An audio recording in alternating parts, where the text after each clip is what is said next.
ಮಾಡಿದಿರಿ FM rainbow 101.3 Kannada ಕಾಮನಬಿಲ್ಲು. ಹೊಸ ವರುಷಕ್ಕೆ ಹೊಸ ಹರುಷವ ತರುವ ಆರಂಭದ ದಿನ ಇಂದು. ಯುಗದ ಆದಿ ಎನಿಸುವ ಯುಗಾದಿ ಹಬ್ಬದ ಸಂಭ್ರಮದಲ್ಲಿ ನಾವಿದ್ದೇವೆ.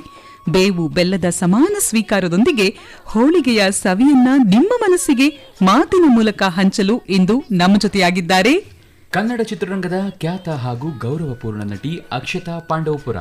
ಎಫ್ಎಂ ರೈನ್ಬೋ ಪರವಾಗಿ ಹಾಗೂ ಎಲ್ಲ ಕೇಳುಗರ ಪರವಾಗಿ ತಮಗೆ ಕಾರ್ಯಕ್ರಮಕ್ಕೆ ಆತ್ಮೀಯವಾದಂತಹ ಸ್ವಾಗತ. ನಮಸ್ಕಾರ, thank you so much. Ugadi ಹಬ್ಬದ ಶುಭಾಶಯಗಳು. ನಿಮಗೂ ಅಷ್ಟೇ ಯುಗಾದಿ ಹಬ್ಬದ ಶುಭಾಶಯಗಳು.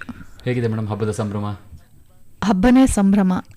ಹಬ್ಬ ಮನೆ ಒಳಗಡೆ ಮಾಡೋದಕ್ಕಿಂತ ಹೆಚ್ಚಾಗಿ ಆಚೆ ನೋಡೋದೇ ಸಂಭ್ರಮ. ಎಲ್ಲ ಚಿಗುರಿರುತ್ತೆ, ಹಸಿರು ಕಾಣುತ್ತೆ, ಬೇರೆ ಥರದ ವಾತಾವರಣ, ಖುಷಿಯಾಗುತ್ತೆ. ಕಣ್ಣಿಗೆ ಯಾವಾಗ ಹಸಿರು ಕಾಣಿಸುತ್ತೆ ಆಗ ಮನಸ್ಸು ಕೂಡ ಬಹಳ ಹಸಿರಾಗಿರುತ್ತಲ್ಲ, ಹಾಗೆ. ನಿಮ್ಮ ಬಾಲ್ಯದಲ್ಲಿ ಆಚರಿಸಿದಂತ ಯುಗಾದಿಗೂ ಇವತ್ತು ನಿಮ್ಮ ಮಗಳು ಆಚರಿಸ್ತಾ ಇರುವಂತ ಯುಗಾದಿಗೂ ಏನಾದ್ರೂ ವ್ಯತ್ಯಾಸ ಇದೆ ಅನ್ಸತ್ತಾ? ಪಾಪ ಅನ್ಸುತ್ತೆ ನಮ್ಮ ಮಗಳು. ಕಾರಣ ಇಷ್ಟೇ, ಅದು ನನ್ನ ನೋಡ್ಕೊಂಡು ನಮ್ಮಮ್ಮ ಪಾಪ ಅಂತಿರ್ತಾರೆ. ಜನರೇಷನ್ ಇಂದ ಜನರೇಷನ್ಸ್ ಚೇಂಜ್ ಆಗ್ತಾನೆ ಇರುತ್ತೆ. ಹಬ್ಬ ನಾವು ಹಳ್ಳಿಲಿ ಮಾಡ್ತಿದ್ವಿ, ಎಣ್ಣೆ ಸ್ನಾನ ಮಾಡ್ತಾ ಇದ್ವಿ, ಬಿಸಿಲಲ್ಲಿ ನಿಲ್ತಿದ್ವಿ, ಹೋಳಿಗೆ ಮಾಡ್ತಿದ್ವಿ, ಬೇವು ಬೆಲ್ಲ ತಿಂತಿದ್ವಿ. ಬೇವು ಬೆಲ್ಲನ ನಾವೇ ರುಬ್ತೀವಿ ಮಕ್ಳುಗಳು ಕಲ್ಲಲ್ಲಿ ಕುಟ್ಟಿ. ಬೇವನ್ನು ಕೂಡ ಚಿಗುರು ಬೇವಿನ ಎಲೆಗಳನ್ನ ಕಿತ್ಕೊಂಡು ಬರ್ತಿದ್ವಿ, ಮಾವಿನ ತೋರಣ ಕಟ್ತಿದ್ವಿ. ಎಲ್ಲದಕ್ಕಿಂತ ಹೆಚ್ಚಾಗಿ ಏನ್ ಗೊತ್ತಾ, ಉಯ್ಯಲೆ ಆಡ್ತಾ ಇದ್ವಿ. ಚೆನ್ನಾಗಿತ್ತು, ಮಜವಾಗಿತ್ತು. ಆಮೇಲೆ ಅವಾಗ ಕದಿಬೇಕಂತೆ, ಏನಾದ್ರೂ ಒಂದು ಕದಿಬೇಕು ಅಂತ ಹೇಳಿ ಕದಿಯೋಣ ಅಂತೆಲ್ಲ ಹೋಗ್ಬಿಟ್ಟು ನಾವೆಲ್ಲ ಏನೇನೋ ಸ್ಕೆಚ್ ಹಾಕ್ತಿದ್ವಿ ಮಕ್ಕಳೆಲ್ಲ. ಭಾಳ ಚೆನ್ನಾಗಿತ್ತು. ಬದಲಾವಣೆ ಜಗದ ನಿಯಮ ಅಂತ ಹೇಳ್ತಾರೆ. ಈ ಬದಲಾವಣೆ ಬೇಜಾರಾಗ್ತಿದ್ಯಾ ಅಥವಾ ಚೇಂಜಸ್ ಆಗ್ತಿದೆ ಅಂತ ಅನಿಸ್ತಿದ್ಯಾ ನಿಮಗೆ? ಇಲ್ಲ, ನನಗೆ ನಿಜವಾಗ್ಲೂ ಈ ಥರ ಬದಲಾವಣೆನೇ ಬೇಡ. ನಮ್ಮ ದೇಶಕ್ಕೆ ಈ ಥರ ಬದಲಾವಣೆಯ ಅವಶ್ಯಕತೆ ಖಂಡಿತ ಇಲ್ಲ. ಯಾಕೆಂದರೆ ಅವಾಗ ಈಗ ಎಲ್ಲವೂ ಕಮರ್ಷಿಯಲ್ ಆಗಿಬಿಟ್ಟಿದೆ. ಯಾವುದು ಎಮೋಷನ್ ಮೇಲೆ ನಿಂತೇ ಇಲ್ಲ. ಅವಾಗ ನಾನು ರಾಗಿ ಕೊಟ್ಟರೆ ನೀವು ಅಕ್ಕಿ ಕೊಡ್ತಿದ್ರಿ, ನಾನು ತೆಂಗಿನಕಾಯಿ ಕೊಟ್ಟರೆ ನೀವು ಬೆಲ್ಲ ಕೊಡ್ತಿದ್ರಿ ಅಂಥ ಸಮಯ. ಇವಾಗ ನೀನು ಕಾಯಿ ಕೊಟ್ರು ಅದಕ್ಕೆ 10ರಷ್ಟು ನಿರೀಕ್ಷೆ ಮಾಡ್ತೀರಾ. ನಾನು ಕಾಯಿ ಕೊಟ್ಟೆ ನೋಡು, ವಾಪಸ್ ಅವ್ರು ಏನು ಕೊಡಲೇ ಇಲ್ಲ. ಆಯಿತು, ಕಾಯಿ ಕೊಟ್ಟರು ಬೆಲ್ಲ ಕೊಡೋಗಿಲ್ಲ. ಇಲ್ಲ, ನನಗೆ ಇವತ್ತು ಬೆಲ್ಲದಕ್ಕಿಂತ ಕಾಯಿ ದುಡ್ಡು ಜಾಸ್ತಿ ಆಗಿರೋದು, ನನಗೆ ದುಡ್ಡು ಕೊಡು ಅನ್ನೋ ಲೆವೆಲಿಗೆ ಬಂದಿದ್ದೀವಿ. ಸೊ ಎಲ್ಲ ಕಮರ್ಷಿಯಲ್ ಆಗ್ಬಿಟ್ಟಿದೆ. ಎಲ್ಲ ಕಮರ್ಷಿಯಲು. ಆ ಸೌಹಾರ್ದತೆನೂ ಇಲ್ಲ, ಆ ಸಮಾನತೆನೂ ಇಲ್ಲ. ಎಲ್ಲವೂ ಕೂಡ ತೋರಿಕೆಯ ಜೀವನ ಆಗ್ಬಿಟ್ಟಿದೆ ಎಲ್ಲರದ್ದು. ಹೌದು. ಸದ್ಯಕ್ಕೆ ನಿಮಗೆ ಈ ಯುಗಾದಿ ಸಂಭ್ರಮ ದುಪ್ಪಟ್ಟಾಗಿದೆ ಅಂತ ನಾನು ಹೇಳ್ಬೋದು, ಯಾವುದೇ ಅನುಮಾನ ಇಲ್ಲದೆ. ಫಿಲ್ಮ್ ಫೇರ್ ಕಪ್ಪು ಸುಂದರಿ ಈಗ ನಿಮ್ಮ ಕೈ ಸೇರಿದ್ದಾಯ್ತು. ಈ ಪ್ರಶಸ್ತಿಯನ್ನ ಒಂದು ಬ್ರೇಕ್ ಆಗಿ ಕಾಯ್ತಿರುವಂತ ನಟಿಯರಿಗೆ ಅಂತ ಹೇಳಿ ನೀವು ಅರ್ಪಿಸ್ತೀರಿ. ಯಾಕೆ? ಒಂದು ಯಾವುದು ಹೋದ ವರ್ಷನೂ ಕಳೆದ ವರ್ಷನೂ ಯುಗಾದಿ ಸಮಯಕ್ಕೇನೆ ನಂದು ಸ್ಟೇಟ್ ಅವಾರ್ಡ್ ಅನೌನ್ಸ್ ಆಗಿದ್ದು. ನನಗೆ ಈಗ ನೀವು ಯುಗಾದಿ ಅಂದಮೇಲೆ ಈಗಲೂ ಆ ಒಂದು ಖುಷಿನಲ್ಲೇ ಇದ್ದೀನಿ ಯುಗಾದಿ. ಯಾಕೆ ಅಂದರೆ ಒಂದು ಯುಗಾದಿ ವಿಷಯದಲ್ಲೇ ಮಾತಾಡ್ತೀನಿ. ಇವಾಗೆಲ್ಲ ಚಳಿಗಾಲದಲ್ಲಿ ಮರ ಗಿಡಗಳೆಲ್ಲ ಉದ್ರಿ, ಅದು ಸ್ವಾಭಾವಿಕ. ಆಯಿತಾ? ನಾವು ಹೆಣ್ಣುಮಕ್ಳು ಇವತ್ತು ಬಂದವರು ನಾಳೆಗೆ ನಮ್ಮ ಏಜ್ ಇರಲ್ಲ, ಮತ್ತೆ ಅದು ಮಾಸ್ತಾ ಇರುತ್ತೆ, ನಮ್ಮ ಎನರ್ಜಿನೂ ಇರಲ್ಲ, ನಮ್ಮ ಪ್ರಾಕ್ಟೀಸ್ ರೂಟ್ ಚೇಂಜ್ ಆಗ್ತಾ ಇರುತ್ತೆ, ನಮ್ಮ ಮಾನಸಿಕ ಸ್ಥಿತಿಗತಿಗಳ ಮೇಲೆ ಆ್ಯಕ್ಟರ್ ಪ್ರಾಕ್ಟೀಸ್ ಕೂಡ ಚೇಂಜಸ್ ಆಗ್ತಾ ಇರುತ್ತೆ. ಹೀಗಿರುವಾಗ ಏನೋ ಕನ್ಸ್ಕೊಂಡ್ಕೊಂಡು ಮನೆಯವ್ರನ್ನೆಲ್ಲ ಒಪ್ಪಿಸಿ ಅಥವಾ ಮನೆಯವರ ಮೆಚ್ಚುಗೆ ಮೇರೆಗೆ ಆಚೆ ಬಂದು ಸಿನಿಮಾ ಇಂಡಸ್ಟ್ರಿಗೆ ಹೋಗಿ ಅಲ್ಲಿಗೆ ಹೋಗೋ ಶಾಪಿಂಗಿಗೆಲ್ಲ ಇನ್ನೊಬ್ರು ಕಡೆಗೆ ನಾನು ಹೇಗೆ ಕಾಣಿಸ್ಬೋದು ಈ ಬಟ್ಟೆ ಹಾಕೊಂಡ್ರೆ ಅನ್ನೋ ಒಂದು ಯೋಚನೆ ಮೇಲೇ ಅವರು ಬಟ್ಟೆಗಳನ್ನ ತಗೊಂಡು ಈ ಥರದೆಲ್ಲ ಕನಸಿಟ್ಕೊಂಡು ಅಲ್ಲೇನೋ ಹೋಗಿ ಕಲ್ತು ಇಲ್ಲೇನೋ ಮಾಡಿ ಇಂಡಸ್ಟ್ರಿಗೆ ಬರ್ತಾರೆ. ಬಂದಾಗ ಅವರಿಗೆ ಬಹಳ ವರ್ಷಗಳು ಅವ್ರು ಇರ್ಲಿಕ್ಕಾಗಲ್ಲ, ಬ್ರೇಕ್ ಕಾಯ್ತಿರ್ತಾರೆ. ಇವತ್ತು ಸೋಲ್ತಾರೆ, ಇನ್ನೇನೋ ಅವಕಾಶ ಸಿಗಲ್ಲ, ಆಡಿಷನ್ಗೆ ಹೋಗ್ತಾರೆ, ಆಗಲ್ಲ, ಆಗಿರುತ್ತೆ, ಅವರು ಇನ್ಯಾವ ಥರನೋ ಪೋಟ್ರೆ ಮಾಡಿರ್ತಾರೆ. ಈ ಥರದ್ದೆಲ್ಲ ಸ್ಟ್ರಗಲ್ ಇರೋ ಹೆಣ್ಣು ಮಕ್ಕಳು, ಆ ಥರದ್ದೆಲ್ಲ ಸ್ಟ್ರಗಲ್ಲು ನಾನು ಫೇಸ್ ಮಾಡಿದ್ದೀನಿ. ನಾನು ನೋಡಿರೋದ್ರಿಂದ, ನಾನು ಫೇಸ್ ಮಾಡಿರೋದ್ರಿಂದ, ನನ್ನ ಕಣ್ಣೆದುರುಗಡೆನೂ ಒಂದಷ್ಟು ಜನ ಕಾಣಿಸ್ತಾ ಇರೋದ್ರಿಂದ ನನ್ನ ಪ್ರಶಸ್ತಿ 10 ವರ್ಷದಿಂದ 5-6 ವರ್ಷಗಳಿಂದ ಯಾರು ಸ್ಟ್ರಗಲ್ ಮಾಡಿ ಒಂದು ಬ್ರೇಕಾಗಿ ಕಾಯ್ತಿದ್ದಾರೋ ಅವ್ರಿಗೆ ಈ ಪ್ರಶಸ್ತಿ ಅರ್ಪಿಸ್ತೀನಿ ಅಂತ ಹೇಳಿದೆ. ಅದು ನಿಜ ಕೂಡ. ಯಾರಾದರೂ ಹೆಣ್ಮಕ್ಳು ಅದಕ್ಕಾಗಿ ನೀವು ಅರ್ಪಿಸಿದ್ಮೇಲೆ ಬಂದು ನಿಮ್ಮನ್ನು ಮಾತಾಡ್ಸಿದ್ಯಾ? ಬ್ರೇಕ್ ಆಗಿ ಕಾಯ್ತಿರೋ ಹೆಣ್ಮಕ್ಳು? ಇಲ್ಲ, ಇನ್ಸ್ಟಾಗ್ರಾಮಲ್ಲಿ ತುಂಬ ಜನ ಮೆಸೇಜ್ ಮಾಡಿದ್ದಾರೆ ನನಗೆ. ಅವ್ರ ಸ್ಟೇಟಸ್ಗೆಲ್ಲ ಹಾಕೊಂಡಿದ್ದಾರೆ ನಾನು ಟ್ಯಾಗ್ ಮಾಡಿ. ಆಮೇಲೆ ಟು ಬಿ ಫ್ರಾಂಕ್, ನಂಗೆ ಇನ್ನೂ ಇನ್ಸ್ಟಾಗ್ರಾಮ್ ಸರಿಯಾಗಿ ಯೂಸ್ ಮಾಡಕ್ ಬರಲ್ಲ. ಯಾರು ಎಲ್ಲಿ ಪೋಸ್ಟ್ ಪರವಾಗಿಲ್ಲ, ನಿಮಗೆ ಪಾರ್ಟ್ನರ್ ಆಗಿ ನಾನಿದ್ದೀನಿ ಈ ವಿಚಾರದಲ್ಲಿ. ಎಸ್, ಇಂಥದ್ದೇ ಒಂದಷ್ಟು ಗಂಭೀರ ಚರ್ಚೆ ಜೊತೆಗೆ ಒಂದಷ್ಟು ಹರಟೆ ಕೂಡ ಜೊತೆಯಾಗುತ್ತೆ ಇವತ್ತಿನ ಯುಗಾದಿ ಹಬ್ಬದ ಸಂಭ್ರಮದಲ್ಲಿ. ಟ್ಯೂನ್ ಮಾಡ್ಕೊಂಡು ಕೇಳ್ತಾ ಇರಿ, ಇದು FM ರೈನ್ಬೋ 101.3 ಕನ್ನಡ ಕಾಮನ ಬಿಲ್ಲು. ಯುಗಾದಿ ಹಬ್ಬದ ದಿನ ಬೇವು ಬೆಲ್ಲವನ್ನ ಸವಿದಾಯಿತು, ಇನ್ನೇನಿದ್ರು ಹೋಳಿಗೆ ರೆಡಿ ಆಗ್ತಾ ಇದೆ. ಇದ್ರ ಜೊತೆಗೆ ಮಾತಿನ ಸವಿ ಕೂಡ ನಿಮ್ಮ ಜೊತೆ ಆಗ್ತಾ ಇದೆ. ಅಕ್ಷತಾ ಪಾಂಡವಪುರ ಅವರು ನಮ್ಮ ಜೊತೆ ಇದ್ದಾರೆ, ಮಾತನ್ನ ಮುಂದುವರಿಸೋಣ. ಮೇಡಮ್, ರಾಜ್ಯ ಪ್ರಶಸ್ತಿ ಬಂದಾಗ ಸಿಕ್ಕಂತ ಹೆಮ್ಮೆಗೂ ಈ ಕಪ್ಪು ಸುಂದರಿ ನಿಮ್ಮ ಕೈಗೆ ಸೇರಿದಾಗ ಉಂಟಾದಂತ ಸಂಭ್ರಮಕ್ಕೂ ಏನಾದ್ರೂ ವ್ಯತ್ಯಾಸ ಇದೆ ಅನ್ನಿಸ್ತಾ? ಏನ್ ಹೇಳೋದು, ರಾಜ್ಯ ಪ್ರಶಸ್ತಿನೇ, ಅದ್ರಷ್ಟು ಸ್ವಲ್ಪ ಕ್ಯಾಶ್ ಕೊಡ್ತಾರೆ. ಇಲ್ಲಿದೆ ವ್ಯತ್ಯಾಸ. ಇಲ್ಲ, ಇದೆ ತುಂಬಾ ವ್ಯತ್ಯಾಸ. ನಂಗೆ ಏನು ಅಂದ್ರೆ ಪ್ರಶಸ್ತಿಗಳು ಈವನ್ ಜಾಗರಣ್ ಫಿಲ್ಮ್ ಫೆಸ್ಟಿವಲ್ ಅಲ್ಲಿ ಬಾಂಬೆನಲ್ಲಿ ಕೊಟ್ಟರು, ದೈನಿಕ್ ಜಾಗರಣ್ ಪತ್ರಿಕೆ ಆರ್ಗನೈಸ್ ಮಾಡೋದು. ಎಲ್ಲಾ ಪ್ರಶಸ್ತಿಗಳ ಆಯೋಜನೆ ಬೇರೆ ರೀತಿ ಇರುತ್ತೆ, ಎಲ್ಲಾ ಪ್ರಶಸ್ತಿಗಳ ಮೂಡ್ ಬೇರೆ ತರ ಇರುತ್ತೆ. ನಮ್ಗೆ ರಾಜ್ಯ ಪ್ರಶಸ್ತಿ ಅಂದ ತಕ್ಷಣ ಅದೇ ಬೇರೆ ತರ. ಫಿಲ್ಮ್ ಫೇರ್ ಅಂತ ಅಂದಾಗ ನನಗಿಂತ ಹೆಚ್ಚು ಖುಷಿ ಪಟ್ಟೋರು ಇದಾರಲ್ಲ, ಅಕ್ಷತಾ ಫಿಲ್ಮ್ ಫೇರ್ ಅಂತ ಯಾಕೆ ಅಂತ ಯೋಚನೆ ಮಾಡಿದಾಗ ಗೊತ್ತಾಯ್ತು. ಒಂದು, ಈ ಕಂಟೆಂಟ್ ಓರಿಯೆಂಟೆಡ್ ಆರ್ಟ್ ಸಿನಿಮಾದಲ್ಲಿ ಅಭಿನಯಿಸಿದ ನಟಿಗೆ ಪ್ರಶಸ್ತಿ ಬಂದಿದೆ ಅಂದಾಗ ತುಂಬಾ ಜನಕ್ಕೆ ಖುಷಿಯಾಗಿದೆ. ಅದು ಫಿಲ್ಮ್ ಫೇರ್ ಬಂದದಕ್ಕೆ ನನಗೆ ಅವ್ರು ವಿಶ್ ಮಾಡಿದ್ದು, ಟ್ಯಾಗ್ ಮಾಡಿದ್ದು, ಇನ್ನೂ ನನಗೆ ಹೌದಾ ಅಂತಾನೆ ಅನ್ನಿಸ್ತಿದೆ. ಇಷ್ಟೆಲ್ಲ ಇದಿದೆಯಾ ಅಂದ್ರೆ, ಗ್ಲಾಮರ್ ಇದೆ ಈ ಪ್ರಶಸ್ತಿಗೆ ಅಂತ. ನಾವು ಅಣ್ಣವ್ರ ಕಾಲದಿಂದ ನೋಡ್ತಾ ಇದೀವಿ. ಅವ್ರಿಗೆ ಅವ್ರ ಕಪ್ಪು ಸುಂದರಿ ಇಟ್ಕೊಂಡು ಅವ್ರದ್ದು ಬೇರೆ ತರ ಎಷ್ಟೊಂದು ಇರ್ಬೋದು, ಎಷ್ಟು ಬಂದಿರ್ಬೋದು ಆ ಕಾಲದಿಂದ. ಅಂದ್ರೆ ನಂದು 70ನೇದು. ಇವರು ಏನೇ ಪ್ರಾಬ್ಲಮ್ ಆದ್ರು, ಎಲ್ಲೇ ಏನಾದರೂ ಪ್ರಶಸ್ತಿ ಕೊಡೋದನ್ನ ಬಿಟ್ಟಿಲ್ಲ. ಪ್ರಶಸ್ತಿಗಳು ಪ್ರೋತ್ಸಾಹ ಅಂತ ನಾನು ಅಂದ್ಕೊಳ್ತೀನಿ. ಫಿಲ್ಮ್ ಫೇರ್ ಪ್ರೋತ್ಸಾಹ ಮಾಡೋದನ್ನ ಬಿಟ್ಟಿಲ್ಲ. ಈ ಸಲ 1-2 ತಿಂಗಳು ಡಿಲೇ ಆಗಿರ್ಬೋದು ಬಿಟ್ರೆ, ಒಂದು ಪ್ಯಾಂಡಮಿಕಲ್ ವರ್ಚುವಲ್ ಮಾಡಿರೋದು ಬಿಟ್ರೆ ಅವರು ಪ್ರಶಸ್ತಿನ ಸ್ಟಾಪ್ ಮಾಡೇ ಇಲ್ಲ. ಸೊ ಅವಾಗ ಪ್ರಶಸ್ತಿ ಏನೇ ಮಾಡಿದ್ರು ಅದ್ರ ಬಗ್ಗೆ ನಂಬಿಕೆ ಬರಬೇಕು. ಹಾಗಾಗಿ ಫಿಲ್ಮ್ ಫೇರ್ ಅನ್ನೋ ಪ್ರಶಸ್ತಿ ಮೇಲೆ ಜನಗಳಿಗೆ ನಂಬಿಕೆ ಇರೋದು, ವಿಶ್ವಾಸ ಇರೋದು. ಸೊ ಕಂಟೆಂಟ್ ಮೂವಿ ಆ್ಯಕ್ಟ್ರಿಗೆ ಬೆಸ್ಟ್ ಆ್ಯಕ್ಟ್ರೆಸ್ ಅವಾರ್ಡ್ ಕೊಟ್ಟಾಗ, ಅದು ಇಂಡಿವಿಜುವಲ್ ಅವಾರ್ಡ್ ಕೊಟ್ಟಾಗ ಸಾಮಾನ್ಯವಾಗಿ ಎಲ್ಲರಿಗೂ ಖುಷಿಯಾಗುತ್ತೆ, ಆಶ್ಚರ್ಯನೂ ಆಗುತ್ತೆ. ಹಾಗೆ ನನಗೂ ಆಯಿತು. ಆದರೆ ಸ್ಟೇಟ್ ಅವಾರ್ಡ್ ಅನ್ನೋದು ನಿಮಗೆ ಗೊತ್ತಿರೋ ಹಾಗೆ ಆಲ್ಮೋಸ್ಟ್ ಕಂಟೆಂಟ್ ಸಿನಿಮಾಗಳಿಗೇನೆ ಚೂಸ್ ಕೊಡೋದು. ಅವಾಗ ಅವರಿಗೇನು ತುಂಬ ಅನ್ಸಲ್ಲ. ನಾನು ಸ್ಟೇಟ್ ಅವಾರ್ಡ್ ಬಂದಾಗ ಮಾಧ್ಯಮದವ್ರ ಹತ್ರ ಮಾತಾಡಿಲ್ಲ, ಫಿಲ್ಮ್ ಫೇರ್ ಬಂದಾಗ ಮಾತಾಡಿರೋಷ್ಟು. ಅವಾಗ ಗೊತ್ತಾಗುತ್ತೆ ಅದು ಗ್ಲಾಮರ್ ಅವಾರ್ಡ್, ಇದೊಂಥರ ಆರ್ಟ್ ಮೂವಿ ಥರ, ನಮ್ಮ ಥರ ಡಿ ಗ್ಲಾಮ್ ಅವಾರ್ಡು. ಆದರೆ ಅದು ಸ್ಟೇಟ್ ಅವಾರ್ಡ್, ವಾಟ್ ಎವರ್ ಆಗಲಿ, ಅದು ರಾಜ್ಯ ಪ್ರಶಸ್ತಿನೇ. ಹೌದು. ನಿಮ್ಮ ಜೀವನದ ಮೈಲುಗಲ್ಲಿನ ಬಗ್ಗೆ ಮಾತಾಡೋದಾದ್ರೆ, ಪಾಂಡವಪುರದಿಂದ ದಿಲ್ಲಿಯ NSD ವರೆಗೆ, ಸೊ ನಿಮ್ಮ ಹೆಸರಿನ ಜೊತೆಗಿರುವಂತಹ ಪಾಂಡವಪುರ ಅನ್ನುವಂತಹ ಊರಿನ ಹೆಸರು ಎಷ್ಟರ ಮಟ್ಟಿಗೆ ಪ್ರಭಾವ ಬೀರಿದೆ? ಪಾಂಡವಪುರ ನಮ್ಮ ಊರು, ಮಂಡ್ಯ ಪಾಂಡವಪುರ ಇವತ್ತು ನನ್ನನ್ನು ಮಾಡಿರೋದು. ಹಾಗಾಗಿ ಏನೇ ಆದರೂ ಸ್ಪೆಷಲಿ ಆರ್ಟ್ ಫೀಲ್ಡಲ್ಲಿ ಇರೋರಿಗೆ, ನೀವು ಯಾವುದೇ ಸಾಹಿತಿಗಳನ್ನ ನೋಡಿ, ಸಂಗೀತದವ್ರನ್ನ ನೋಡಿ, ನಟರನ್ನ ನೋಡಿ, ಅವ್ರ ಬೇರನ್ನ ಅವ್ರು ಮರೆತು ಎಲ್ಲೂ ಇಲ್ಲ.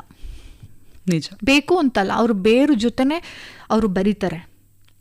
ಅಡಿಗರು ಕವಿತೆಗಳನ್ನ ನೋಡ್ಬೋದು, ನೀವು ಕುವೆಂಪು ಅವ್ರ ಕಥೆಗಳನ್ನ ನೋಡ್ಬೋದು. ಅವ್ರ ಬೇರು ಜೊತೆನೆ ಬರುತ್ತೆ. ತೇಜಸ್ವಿ ಅವರು ಬರೆಯೋದ್ರ ರೀತಿ ಆ ಬೇರನ್ನ ಬಿಟ್ಟರೆ ಅವರು ಗುರ್ತಿಸ್ಕೊಳ್ಳೋದು ಕಷ್ಟ. ಅದು ಬಹಳ ವರ್ಷಗಳ ಕಾಲ ನೆನಪಿಡುವ ಹಾಗೆ ಗುರ್ತಿಸ್ಕೊಳ್ಳೋದು ಕಷ್ಟ. ಹಾಗಾಗಿ ಅದು ನನ್ನ ಬೇರು. ಆ ಬೇರು ನನ್ನ ಜೊತೆ ಯಾವಾಗಲೂ, ಅದು ಇನ್ ಕೇಸ್ ನಾನು ಸತ್ರೂ ಅದು ಸಾಯಲ್ಲ, ಊರಿಗೆ ಸಾವಿಲ್ಲ. ಆ ಬೇರು ಜೊತೆ ನಾನಿದ್ದೀನಿ. ಪಾಂಡವಪುರ ಅಂದ್ರೇನೆ ಒಂದೇನೋ ಗತ್ತು, ಎಮೋಷನ್, ಭಾವನಾತ್ಮಕ. ಅಲ್ಲಿ ಡೆಲ್ಲಿನಲ್ಲೆಲ್ಲ ಪಾಂಡವಪುರ, ಮಂಡ್ಯ ಅಂತ. ಮಂಡ್ಯ ಅಂದ್ರೆ ಮಂಡ್ಯ ಸರಿ ಇಲ್ಲ ಅಂತ ಸುಮ್ಮನೆ ರೇಕ್ಸೋರು ಯಾರಾದ್ರೂ ಕನ್ನಡದವರಿದ್ರೆ, ಮಂಡ್ಯ ಸರಿ ಇಲ್ಲ ಅಂತ. ಮಂಡ್ಯ ಅಂದ್ರೆ ನಿಮ್ಮ ಊರ ಹೆಸರು ಮಂಡ್ಯನಾ, ತಲೆನಾ ಅಂತ ಈ ಥರ ಹಿಂದಿನಲ್ಲೆಲ್ಲ ಕೇಳೋರು. ಅದು ನಾನು ವಾಪಸ್ NSD ಹೋಗುವಾಗಲೂ ಅಂದ್ಕೊಂಡಿದ್ದೆ, ವಾಪಸ್ ಊರಿಗೆ ಬರಲೇಬೇಕು ಅಂತ. ನನಗೆ ಬಾಂಬೆ ಕನಸಿರಲಿಲ್ಲ, ಬೇರೆ ಕಡೆ ಹೋಗಬೇಕು ಅನ್ನೋ ಆಸೆ ಇರಲಿಲ್ಲ. ನಾನು ಫೋಕಸ್ಡ್ ಆಗಿದೆ, ನಾನು ವಾಪಸ್ ಊರಿಗೆ ಬರಬೇಕು, ಊರಿಗೆ ಬಂದು ಕೆಲಸ ಮಾಡಬೇಕು, ಅದು ಥಿಯೇಟ್ರೇ ಮಾಡಬೇಕು ಅಂತ. ಆದರೆ ಬಂದಮೇಲೆ ಮೊದಲನೇ ಪ್ರೊಟಗನಿಸ್ಟ್ ಸಿನಿಮಾಗೆ ಪ್ರಶಸ್ತಿ ಬಂದಮೇಲೆ ನಾನಲ್ಲ, ಎಲ್ಲರೂ ಚಿತ್ರರಂಗದಲ್ಲಿ ಎಂಗೇಜ್ ಆ್ಯಕ್ಟ್ರೆಸ್ ಆಗಿಬಿಡ್ತಾಳೆ ಅಂತ ಅಂದ್ಕೊಂಡ್ರು. ಆದರೆ ಅದು ಆಗಲಿಲ್ಲ. ಅದಕ್ಕೆ ಹೇಳೋದು, ನಾನು ದಣಿಬೇಕು ಚಿತ್ರರಂಗದಲ್ಲಿ. ದಣಿಯೋದು ಅಂತಂದರೆ ಹಲವಾರು ಪಾತ್ರಗಳನ್ನ ಮಾಡಿ ದಣಿಬೇಕು ಅಂತ. ಆವಾಗ ಚಿತ್ರರಂಗ ಅಲ್ವಾ, ನೀವು ಕರೀಲಿಲ್ವಾ, ನಮ್ಮದು ರಂಗಭೂಮಿ ಇದೆ, ಅಲ್ಲಿ ಕೆಲಸ ಮಾಡೋಣ, ಅಲ್ಲಿ ಪಾತ್ರಗಳನ್ನ ಪೋಷಣೆ ಮಾಡೋಣ, ಅಲ್ಲಿ ಪಾತ್ರಗಳನ್ನ ಪ್ರೆಸೆಂಟ್ ಮಾಡೋಣ, ಅಲ್ಲಿ ಕತೆಗಳನ್ನ ಹೇಳೋಣ. ನಟಿಗೆ ಯಾವ ಮಾಧ್ಯಮ ಆದ್ರೇನು ಅಂತ ನಾನು ರಂಗಭೂಮಿನೇ ಜಾಸ್ತಿ ನಂಬಿದ್ದು, ಪ್ರೀತಿಸಿದ್ದು, ಅದ್ರ ಜೊತೆನೇ ಇವಾಗಲೂ ಇರೋದು. ಒಡನಾಟ ಹಾಗೆ ಉಳ್ಕೊಂಡಿದೆ ಅನ್ನೋದು. ಕೋಳಿ ಹೆಸರು ಸಿನಿಮಾದಲ್ಲಿನ ಪಾತ್ರಕ್ಕೆ ನೀವು ಜೀವ ತುಂಬುವಾಗ ನಿಮ್ಮ ಜೀವನದ ಯಾವುದಾದ್ರೂ ಅನುಭವ ಅಥವಾ ಹಳೆಯ ನೆನಪನ್ನು ಅದ್ರ ಜೊತೆಗೆ ಸಮೀಕರಿಸಿದ್ದುಂಟಾ? ಹಾಂ, ಯಾವಾಗಲೂ ಪಾತ್ರಗಳು ಮಾಡುವಾಗ ಇದು ಸಾಮಾನ್ಯವಾಗಿ ಅನುಭವಗಳು ಆ್ಯಡ್ ಆಗಬೇಕು ನನ್ನ ಜೀವನದಲ್ಲಿ, ಅಥವಾ ನಾನು ನೋಡಿರೋದು ಅಕ್ಕಪಕ್ಕ ಆ ಥರ. ಪಾತ್ರ ಪೋಷಣೆ ಮಾಡುವಾಗ ನಮ್ಮ ತಮ್ಮ ಮಕ್ಕಳಿಗಾಗಿ ಏನಾದರೂ ತಿನ್ನೋಕ್ಕೆ ಬೇಕು ಅಂತ ಹಠ ಮಾಡಿದಾಗ ತನ್ನ ತಾಯಿ ಯಾವ ಲೆವೆಲ್ಗಾದರೂ ಹೋಗಿ ಸುಳ್ಳು ಹಣ ಕೊಡ್ತೀನಿ, ಅಯ್ಯೋ ಕೊಡೋಣ ಕೊಡ್ತೀನಿ, ಏನು ಮುಂದಕ್ಕಿನವಾರು ಕೂಲಿಗೆ ಹೋಗ್ಬಿಡ್ತಾನೆ ಕೊಟ್ಟನು ಕೊಡೋಣ, ನೀನೇನು ಸೀಮೆಗಿಲ್ದಿರೋ ನಾ ಅಂತ ಎತ್ಕೊಂಡಾದ್ರೂ ಓಡ್ಬಂದ್ಬಿಡ್ತಾರೆ. ಆ ಥರ ತಾಯಂದಿರು ಇದ್ದಾರೆ. ಇನ್ನೂ ನಾವು ಸ್ಟೀರಿಯೋ ಟೈಪಾಗೆ ತೋರಿಸ್ಬಾರ್ದು ತಾಯಿಗಳನ್ನ. ಹಣ ಕೊಡೋಣ, ಹಣ ಉಂಡಿಲ್ಲ ಕಣೋಣ, ಆಸೆ ಆಗ್ಬಿಟ್ಟೈತೆ ಕೊಡೋಣ ಅಂತ ಯಾರು ಹೇಳಲ್ಲ ಹಳ್ಳಿ ಕಡೆ. ಹೌದು, ಜೋರ್ ಮಾಡಿ ಬರೋದು. ನೀವು ಒಬ್ಬ ಸೀಮೆಗಿಲ್ದಿರೋ ಅಂಗಡಿ ಇಟ್ಟಿರೋ ಕೊಡೋದು ಸುಮ್ಮನೆ, ಏನ್ ನಾವು ಬಂದ್ರೆ ತಾನೆ ನೀವೆಲ್ಲ ತಗೊಳ್ಳೋ ಜನ ಅನ್ನೋ ಥರ. ನಾನು ಯಾವ ಥರ ತಾಯಿ ಅಂತ ಅನ್ಕೊಂಡೆ ಇರ್ಲಿ ಈ ಸಿನಿಮಾದಲ್ಲಿ. ನಮ್ಮ ಡೈರೆಕ್ಟರ್ ಜೊತೆ ಮಾತಾಡ್ತಾ ಹಿಂಗೆ ಮಾಡೋಣ ಅಂದೆ. ನನಗೆ ಅದೇ ಅನಿಸಿದ್ದು, ಹಳ್ಳಿಗಳ ಕಡೆ ನನ್ನ ದೊಡ್ಡಮ್ಮ ನಮ್ಮಮ್ಮ ಎಲ್ಲರೂ ಹಿಂಗೆ ಮಾಡಿರೋದು, ಆಯಿತಾ ಮಾಡೋಣ ಅಂತ. ಹ್ಞೂ ಆಯಿತು ಅಂದರು. ಅಷ್ಟರಲ್ಲಿ ನನಗೆ ಒಬ್ಳು ಮಗಳು ಗಿಯ ಹುಟ್ಟಿದ್ದು. ಒಂದು ತಾಯಿಯ ಎಮೋಷನ್ ಮಗಳ ಜೊತೆ ಹೆಂಗೆ ಇತ್ತು. ನಾನು ಅವಾಗ ಫೀಡಿಂಗ್ ಮದರು, ಶೂಟ್ ಮುಗಿಯೋ ಟೈಮ್ ಆಗೋಯ್ತು, ಹೋಗ್ಬಿಟ್ಟು ನಾನು ಫೀಡ್ ಮಾಡಿ ಬಂದ್ಬಿಡ್ಬೇಕು ಅನ್ನೋದು ಒಳಗಡೆ ಇರ್ತಿತ್ತಲ್ಲ, ಅದು ಆ ಒಂದು ಭಾವ. ಮತ್ತು ಇಲ್ಲಿ ನನ್ನ ಮಗಳು ಕೋಳಿ ಹೆಸರು ಕೇಳ್ಬಿಟ್ಟಿದ್ದಾಳೆ, ಅವಳಿಗೆ ಹೆಂಗಾದ್ರೂ ಮಾಡಿ ತಂದ್ಕೊಡ್ಲೇಬೇಕು ಅನ್ನೋ ಅವಳು ಸ್ಟ್ರಗಲು. ಆ ಸೀನ್ ಆಯ್ತಾ ನಾನು ಚೂರು ಒಂದು 5 ನಿಮಿಷಕ್ಕೆ ಫೀಡ್ ಮಾಡಿ ಬಂದ್ಬಿಡ್ಲಾ ಅನ್ಕೊಂಡು ಹೋಗ್ತಿದ್ದು. ಒಂದಕ್ಕೊಂದು ಅದು ಕನೆಕ್ಟ್ ಆಗಿಬಿಡುತ್ತೆ. ಹೌದು. ಇನ್ನು ಪಿಂಕಿಯಲ್ಲಿ ಚಿತ್ರದ ಅಭಿನಯಕ್ಕೆ ನಮಗೆ ರಾಜ್ಯ ಪ್ರಶಸ್ತಿ ಬರುತ್ತೆ. ಸೊ ಅವಾಗ ಇಮ್ಮಿಡಿಯೇಟ್ ರಿಯಾಕ್ಷನ್, ನಿಮ್ಮ ಮೊದಲ ರಿಯಾಕ್ಷನ್ ಹೇಗಿತ್ತು ಆ ರಾಜ್ಯ ಪ್ರಶಸ್ತಿ ಬಂತು ಅಂತ ನ್ಯೂಸ್ ಕೇಳಿದಾಗ? ನಾನು ಯಾವುದೋ ಒಂದು ಶೂಟ್ ಮಾಡ್ತಿದ್ದೆ ನಮ್ಮ ಸ್ಟುಡಿಯೋದಲ್ಲಿ. ಒಬ್ಬರು ಪತ್ರಕರ್ತರೆ ಫೋನ್ ಮಾಡಿ ಕಂಗ್ರ್ಯಾಚುಲೇಷನ್ ಶುಭಾಶಯಗಳು ಅಂತ ಹೇಳಿದ್ರು. ಯಾಕೆ ಥ್ಯಾಂಕ್ ಯು ಸರ್, ಯಾಕೆ ಅಂತ ಹೇಳಿದೆ. ನೋಡಿಲ್ವಾ ನ್ಯೂಸ್, ಎಲ್ಲಿ ನೋಡಿಲ್ಲ, ವಾಟ್ಸಪ್ ಕಳಿಸಿದ್ದೀನಿ ನೋಡೋದು, ಶೂಟ್ ಅಂದ್ಬಿಟ್ಟು ಫೋನ್ ಸೈಲೆಂಟಾಗಿ ಇಟ್ಟಿದ್ದೆ. ಅವಾಗ ನೋಡಿದೆ, ಓ ಮೈ ಗಾಡ್, ನೋಡ್ಬಿಟ್ಟು ಫೋನ್ ಮಾಡ್ತೀನಿ ಅಂತ ಇಟ್ಟಿದ್ದೆ. ಆಮೇಲೆ ನೋಡ್ಬಿಟ್ಟು ಓ ಮೈ ಗಾಡ್ ಹೌದಾ ಸರ್ ನಿಜನಾ, ಅನೌನ್ಸ್ ಆಯ್ತಾ, ಹೋಗ್ಲಿ ನಂಗೆ ಅನೌನ್ಸ್ ಆಗಿಲ್ಲ ಅಂದರೆ ಏನೇನೋ ಆಗ್ಬಿಡುತ್ತೇನೋ ಅನ್ನೋ ಭಯ ಆಯಿತು. ನಂಬಕ್ಕಾಗಲ್ಲ.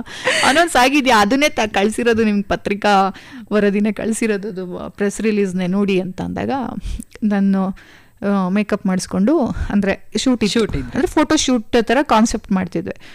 ಆವಾಗ ಕುಣಿಬೇಕು ಅಂತ ಅನ್ನಿಸ್ತಿತ್ತು, ಆದರೂ ಕುಣಿಲಿಲ್ಲ. ಇವಾಗ ಅವರು ನಮಗೋಸ್ಕರ ಬಂದಿದ್ದಾರೆ, ಇಲ್ಲಿ ಮೇಕಪ್ ಆಗ್ತಿದೆ, ಅಲ್ಲಿ ರೆಡಿ ಆಗ್ತಿದ್ದಾರೆ, ಅದಾದ್ಮೇಲೆ ಸೆಲೆಬ್ರೇಟ್ ಮಾಡೋಣ ಅಂತ ಫುಲ್ಲು ಮುಗಿಸ್ಕೊಂಡು 10:30 ಏನೋ ಫ್ರೀ ಆದೆ. 10:30 ಫ್ರೀ ಆದಾಗ ನನ್ನ ಮಗಳೂ ಕರ್ಕೊಂಡು, ನಮ್ಮಮ್ಮ ಇರಲಿಲ್ಲ ಅವತ್ತು, ನಮ್ಮ ಮಗಳೂ ಕರ್ಕೊಂಡು ಅವ್ರ ಫ್ರೆಂಡ್ಸ್ಗೆ ಯಾವುದೋ ಒಂದು ಹೋಟೆಲ್ಗೆ ಹೇಳಿದರು, ಬಂದ್ಬಿಡಿ ಅಂತ. ಅಲ್ಲಿ ಹೋಗ್ಬಿಟ್ಟು ಅಷ್ಟರಲ್ಲಿ ಅವರೊಂದು ಕೇಕ್ ತಂದರು, ಸೆಲೆಬ್ರೇಟ್ ಮಾಡಿ ಆಮೇಲೆ ಅವತ್ತು ಯಾರ್ದು ಫೋನ್ಸ್ ಇತ್ತಿಲ್ಲ. ಮಾರನೇ ದಿನ ಫೋನ್ಸ್ ತಗೊಳಕ್ಕೆ ಶುರು ಮಾಡಿದೆ.